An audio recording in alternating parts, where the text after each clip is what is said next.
Hello everyone, I am Neha Singh. Welcome back to my YouTube channel Spoken English with Neha. Today we are going to study about future continuous tense. तो चलिए शुरू करते हैं future continuous tense. Future continuous tense की पहचान क्या होगी, recognition क्या होगी। यदि किसी हिंदी वाक्य के अंत में मुख्य क्रिया के साथ रहा होगा, रही होगी, रहे होंगे आए, तो वह वाक्य हमारा फ्यूचर कंटिन्यूअस टेंस में होगा। यदि आपको याद होगा, मैंने आपको पास्ट कंटिन्यूअस टेंस की पहचान क्या बताई है। यदि हिंदी वाक्य के अंत में मुख्य क्रिया के साथ रहा था, रही थी, रहे थे आए, तो वह वाक्य हमारा पास्ट कंटिन्यूअस टेंस में होगा। ठीक है। सो फ्यूचर कंटिन्यूअस टेंस की पहचान आप लोगों को याद हो गई होगी। हिंदी वाक्य के अंत में मुख्य क्रिया के साथ रहा होगा, रही होगी, रहे होंगे आए, तो वह वाक्य हमारा फ्यूचर कंटिन्यूअस टेंस में होगा। ठीक है। एग्जाम्पल लेते हैं, जैसे कि वह खेल रहा होगा, तुम सो रहे होगे, मैं अंग्रेजी पढ़ा रही होंगी, आप लोग अंग्रेजी पढ़ रहे होंगे, बच्चे रो रहे होंगे। ठीक है। सारे वाक्यों के अंत में क्या आ रहा है, रहा होगा, रही होगी, रहे होंगे। इतना क्लियर हो गया होगा। आगे बढ़ते हैं। Helping verb. हेल्पिंग वर्ब का मतलब होता है सहायक क्रिया। फ्यूचर कंटिन्यूअस टेंस की सहायक क्रिया होती है विल बी। विल बी का प्रयोग हम लोग कैसे करेंगे, कहाँ करेंगे, ये आगे मैं स्ट्रक्चर्स में आपको बताऊंगी। Next, main verb. Main verb का मतलब होता है मुख्य क्रिया। ठीक है। कोई भी काम, हिंदी वाक्य में जो भी काम हो रहा होगा, जैसे कि खेलना, कूदना, हंसना, गाना, रोना, सोना, खाना, जो भी मुख्य काम हो रहा होगा, जो भी उस वाक्य में काम हो रहा होगा, उसे हम मुख्य क्रिया कहते हैं। तो हम मुख्य क्रिया का फोर्थ फॉर्म यहाँ पे यूज़ करते हैं। फ्यूचर कंटिन्यूअस टेंस में हम लोग वर्ब की फोर्थ फॉर्म यूज़ करते हैं। इसे आप ऐसे कहिए या फिर इसे ऐसे कहिए कि वर्ब में हम लोग आईएनजी जोड़ देते हैं।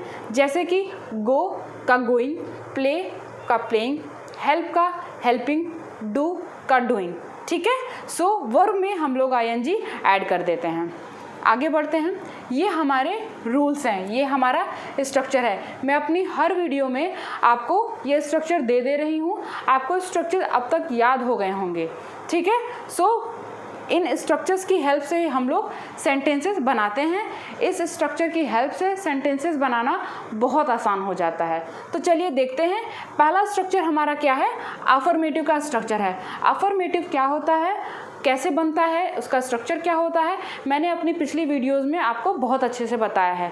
अगर आपने मेरी वो वीडियोस नहीं देखी है तो उन वीडियोस को देख लीजिए, ताकि आपको फ्यूचर कंटिन्यूअस टेंस का वीडियो का टॉपिक और भी अच्छे से आप लोगों को समझ में आए।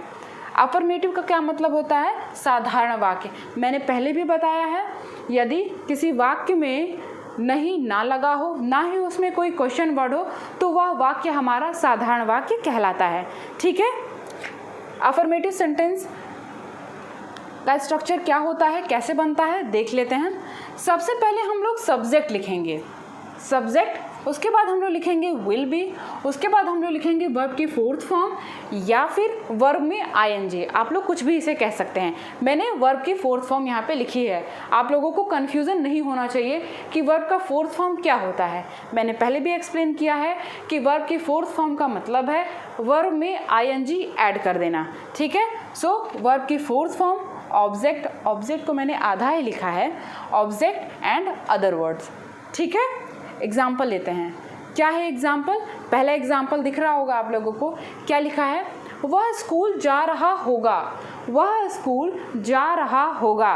सो वाक्य के अंत में क्या लिखा हुआ है, रहा होगा। रहा होगा से पता चल रहा है कि यह वाक्य हमारा फ्यूचर कंटिन्यूअस टेंस से बनेगा। ठीक है। कैसे बनेगा, चलिए बनाते हैं। इसमें आप ये भी देख रहे हैं कि इसमें ना तो इसमें नहीं लगा हुआ है, ना ही इसमें कोई क्वेश्चन वर्ड है। ठीक है। इसका मतलब है कि यह सेंटेंस हमारा अफर्मेटिव के स्ट्रक्चर से बनेगा। चलिए बनाते हैं। वह का क्या होता है, ही, हम लोग मेल की बात कर रहे हैं। ही विल बी या फिर हील बी, आप इसे पढ़ सकते हैं। आप इसे ही विल बी पढ़िए या फिर हील बी पढ़िए। ठीक है। He'll be going to school, he'll be going to school। ठीक है। मेरे साथ रिपीट करिए, he'll be going to school। ठीक है। और एग्जांपल लेते हैं, जैसे कि वह जा रहा होगा, he will be going, तुम सो रहे होगे, यू विल बी स्लीपिंग, हम खेल रहे होंगे, वी विल बी प्लेइंग, मैं लिख रही होंगी, आई विल बी राइटिंग। ठीक है, आगे बढ़ते हैं। नेक्स्ट है हमारा निगेटिव। निगेटिव का मतलब होता है नकारात्मक, वैसा वाक्य जिस वाक्य के बीच में नहीं लगा हो, जैसे कि मैं नहीं पढ़ा रही होंगी, तुम नहीं पढ़ रहे होगे, वे अंग्रेजी नहीं बोल रहे होंगे, वह झूठ बोल रहा होगा, तुम मुझे देख रहे होगे। ठीक है, तुम मुझे नहीं देख रहे होगे, सारे वाक्यों के बीच में नहीं लगा होगा। ठीक है, तो ऐसे वाक्य हमारे नकारात्मक वाक्य में आते हैं। स्ट्रक्चर हमारा देख लेते हैं। सबसे पहले हम लोग सब्जेक्ट लिखेंगे, उसके बाद हम लोग विल लगाएंगे, उसके बाद हम नॉट लगाएंगे और फिर उसके बाद हम लोग बी का प्रयोग करेंगे। इसका मतलब है कि इसमें विल बी के बीच में हम नॉट का प्रयोग करेंगे। आप इसको विल नॉट भी पढ़ सकते हैं और वोन भी पढ़ सकते हैं, वोन बी। ठीक है, won be. Subject will not be, verb की फोर्थ फॉर्म या फिर वर्ब में ING, object and thereafter other word. ठीक है, एग्जाम्पल, वे लोग सलाह दे रहे होंगे, वे लोग सलाह नहीं दे रहे होंगे। मैंने थोड़ा गलत लिखा है, यहाँ पे आप नहीं ऐड कर दीजिए। वे लोग सलाह नहीं दे रहे होंगे,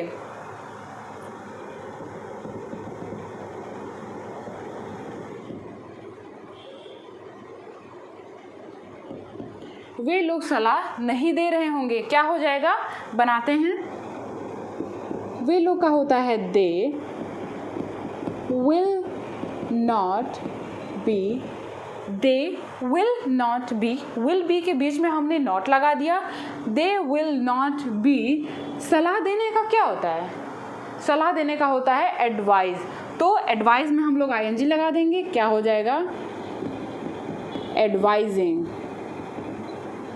they will not be advising, they won't be advising।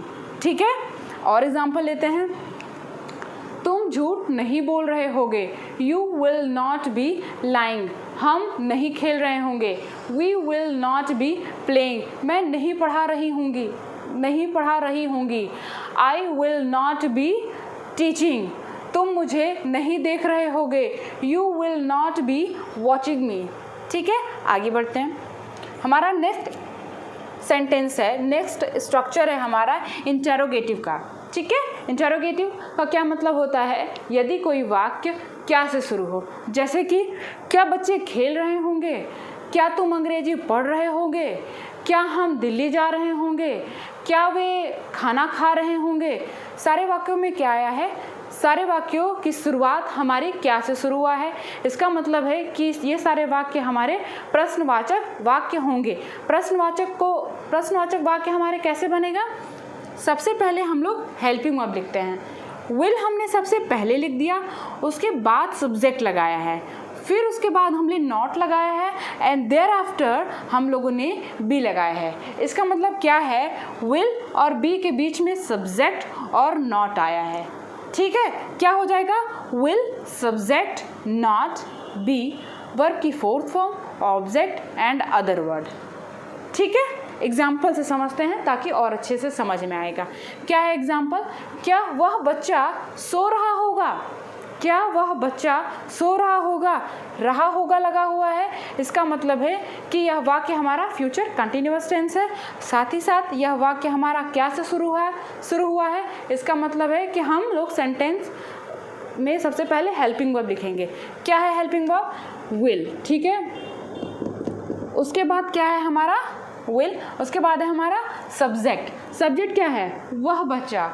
वह बच्चा का क्या होता है, दैट बॉय या फिर दैट किड। ठीक है, जो भी आप लिखें, दैट किड लिखिए।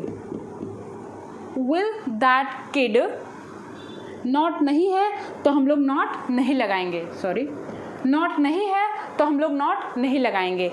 Will that kid B sleeping,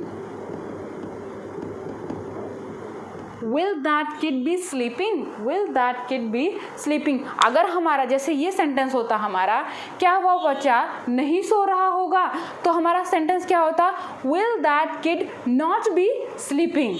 ठीक है, नहीं लगा हुआ है तो हमारा सेंटेंस क्या हो गया, will that kid B sleeping. ठीक है, और एग्जाम्पल लेते हैं, क्या तुम खाना खा रहे होगे, will you be eating food, क्या हम तुम्हें नहीं देख रहे होंगे, will we not be watching you, क्या वह सो रहा होगा, विल ही बी स्लीपिंग, क्या तुम झूठ नहीं बोल रहे होगे, will you not be lying या फिर टेलिंग लाई। ठीक है, आगे बढ़ते हैं। कुछ सेंटेंसेस आप जब तक अपने से नहीं बनाएंगे तब तक ये कॉन्सेप्ट आपका क्लियर नहीं होगा। आप लोगों ने सुना होगा, the more you practice the more you learn. ठीक है, जितना आप लोग प्रैक्टिस करेंगे उतना आप लोग सीखेंगे। तो सीखने के लिए आपको प्रैक्टिस करना बहुत ज़्यादा ज़रूरी है। ठीक है, ये सिर्फ 4 सेंटेंसेस बना लेने से फ्यूचर कंटिन्यूअस टेंस क्लियर नहीं होगा। जब तक आप लोग खुद से 10, 20, 25 जितना हो सके आपसे आप लोग सेंटेंसेस नहीं बनाते हैं तब तक ये कॉन्सेप्ट क्लियर नहीं होगा। ठीक है, सिर्फ पढ़ लेने मात्र से चीज़ें क्लियर नहीं होती हैं, आपको खुद से भी प्रैक्टिस करनी होगी। नेक्स्ट स्ट्रक्चर क्या है हमारा, डबल इंट्रोगेटिव का। डबल इंट्रोगेटिव का मतलब होता है कि क्वेश्चन वर्ड कब, क्यों, कैसे, कहाँ, कौन, कितना, जो भी क्वेश्चन वर्ड होते हैं यदि हमारे वाक्य के बीच में आए तो वह वाक्य हमारा डबल इंट्रोगेटिव में आता है। और उसको बनाने के लिए हम लोग क्वेश्चन वर्ड का मीनिंग जो होता है वो सबसे पहले लिखते हैं। ठीक है, क्या मैंने यही किया हुआ है, देखिए क्वेश्चन वर्ड हम लोगों ने सबसे पहले लिखा है। ठीक है, क्वेश्चन वर्ड्स जो भी हमारे क्वेश्चन वर्ड हो सेंटेंस के अकॉर्डिंग, क्वेश्चन वर्ड हमारा सबसे पहले होगा, उसके बाद हम लोग विल लगाएंगे। जो हमारा इंट्रोगेटिव का स्ट्रक्चर है ना, सेम हम लोग वही उतार देते हैं। So will, subject, not, be, verb में आईएनजी या फिर वर्ब की 4th फॉर्म। ठीक है, मैं एक्सप्लेन कर चुकी हूँ आपको। वर्ब में ING, object and thereafter other words. ठीक है, एग्जाम्पल लेते हैं, कल वह कहाँ जा रहा होगा, कल वह कहाँ जा रहा होगा। ठीक है, हमारा वाक्य में क्या आया है, बीच में क्या आया है, कहाँ, और लास्ट में क्या है, रहा होगा। इसका मतलब है कि यह वाक्य हमारा फ्यूचर कंटिन्यूअस टेंस के साथ साथ डबल इंट्रोगेटिव स्ट्रक्चर से बनेगा। ठीक है, बनाते हैं। वेयर का, सॉरी, कहाँ का क्या होता है, वेयर। हम लोग वेयर सबसे पहले लिखेंगे। सो वेयर, वेयर, वह का क्या होता है, he. Where will he be going, where will he be going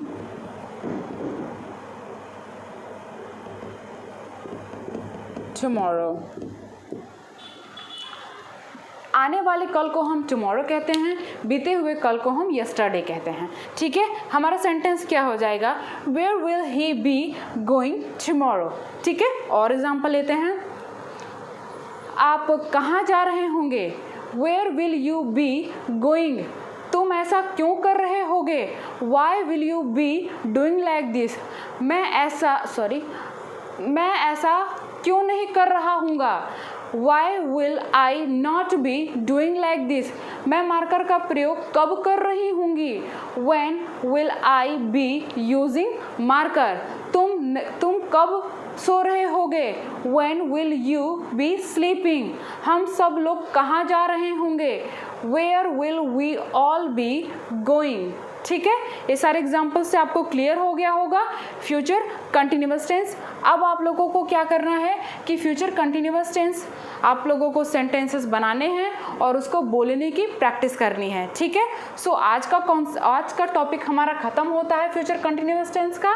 आप लोगों को समझ में आ गया होगा। आपको कोई भी क्वेश्चन है तो आप मुझसे ज़रूर पूछिएगा। ठीक है, जैसा कि मैंने कहा था कि मैं अपनी हर वीडियो में आपको कुछ वोकैब्स दे दिया करूँगी। सो हमारे ये वोकैब हैं, चलिए देखते हैं क्या है। पहला हमारा क्या है, बोस्ट। बोस्ट का क्या मतलब होता है, दिखावा करना। ठीक है, नेक्स्ट है हमारा लेफ्ट फूड। लेफ्ट फूड का मतलब होता है बचा हुआ खाना या फिर बासी खाना। ठीक है, जो खाना बच जाता है उसे हम लोग लेफ्ट फूड कहते हैं, या फिर कहते हैं ना बासी खाना है। ठीक है, उसे हम लोग लेफ्ट फूड में ऐड करते हैं। Third one is रॉटन। रॉटन मतलब होता है सड़ा हुआ, जो चीज़ें सड़ जाती हैं उसे हम लोग रॉटन कहते हैं। ठीक है। The third one is patriot, patriots मतलब होता है देशभक्त, ठीक है, देशभक्ति से बना हुआ है देशभक्त। फिफ्थ वन इज स्टोरी का मतलब होता है मंजिल, जो कहते हैं ना 5 मंजिल है, 6 मंजिल है, तो स्टोरी मतलब होता है मंजिल, ठीक है। सो मैंने आज आपको 5 वोकैब्स दिए हुए हैं और आपको आज फ्यूचर कंटिन्यूअस टेंस पढ़ाया है, तो आप लोग सेंटेंसेस ज़रूर बनाइएगा और ये 5 वोकैब्स ज़रूर याद करिएगा। और मैंने जितने भी पिछले वोकैब्स दिए हैं उन वोकैब्स को भी ज़रूर याद करिएगा, ताकि आपकी इंग्लिश और बेहतर हो सके। तब तक हम लोग मिलेंगे अब मिसलिनियस सेंटेंस में, क्योंकि मैं चाहती हूँ कि जो भी मैं आपको पढ़ा दूँ वो आपका पूरी तरीके से क्लियर हो जाए। जल्दी जल्दी मेरा ख़त्म करने का मोटिव नहीं है कि मैं जल्दी जल्दी ख़त्म कर दूं और आगे बढ़ूं, नहीं, हम लोग जो भी पढ़े बहुत अच्छे से पढ़े ताकि आपको दोबारा पढ़ने की ज़रूरत ना पड़े। तो अब हम लोग कंटिन्यूअस टेंस हमारा ख़त्म होता है, अब हम लोग मिसलिनियस सेंटेंसेस करेंगे कंटिन्यूअस टेंस के। यदि आपको याद होगा तो मैंने इंडेफिनिट का भी मिसलिनियस कराया हुआ है, अगर आप लोगों ने किया है तो बहुत अच्छी बात है, ठीक है, और अगर नहीं किया है तो आप लोग को करना चाहिए। सो हम लोग कंटिन्यूअस का मिसलिनियस सेंटेंस करेंगे, उसके बाद हम लोग डायलॉग करेंगे, उसके बाद हम लोग परफेक्ट स्टार्ट करेंगे, ठीक है। तब तक आप लोग सेंटेंसेस ज़रूर बनाइएगा। मिलेंगे हम लोग मिसलिनियस वाले सेंटेंस में वीडियो में। मेरे चैनल को ज़रूर सब्सक्राइब कीजिएगा, मेरी वीडियो को ज़रूर लाइक कीजिएगा और मेरे वीडियो को शेयर ज़रूर करिएगा, ताकि उन लोगों को इंग्लिश आ सके जो लोगों को बिल्कुल भी बेसिक नहीं आता है इंग्लिश का, ठीक है। और प्रैक्टिस करते रहिएगा। मिलते हैं अगले वीडियो में। Thanks for watching.